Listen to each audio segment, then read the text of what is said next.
Vijayawada central TDP MLA bonda Uma YCP నేత అంబటి రాంబాబుతో భేటీ కావడంపై చెలరేగిన political war నడుమ ఆయన వివరణ ఇచ్చారు. అధినేత చంద్రబాబు ఆదేశాల మేరకు ఏర్పాటు చేసిన టీడీపీ త్రిసభ్య కమిటీ ముందు హాజరైన బోండా ఉమా తన వైఖరిని స్పష్టం చేశారు. తానెప్పుడు పార్టీ లైన్ దాటలేదని, భవిష్యత్తులో దాటే ప్రసక్తి కూడా లేదని తేల్చెప్పారు. చంద్రబాబు ఆదేశాలను శిరసావహిస్తానని, అనవసరంగా ఈ విషయాన్ని వివాదాస్పదం చేశారని ఆయన పేర్కొన్నారు.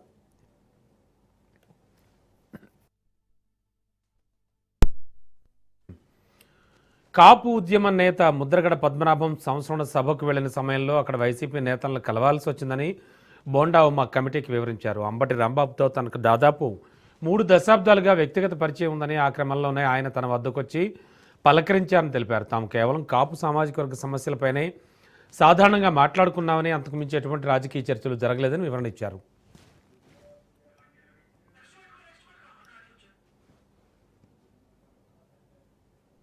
కూడా విపరీతమైనటువంటి దుష్ట శక్తుల ట్రోలు చేయటం జరిగింది. పార్టీ ఆదేశాలని, పార్టీ లైన్ని దాటి ప్రవర్తించామని, అలాగే అనేక మాటలు అంటే ఎవరు ఇష్టం వచ్చినట్టు వాళ్ళు సోషల్ మీడియాలో వక్రీకరించి రాసుకున్నారు.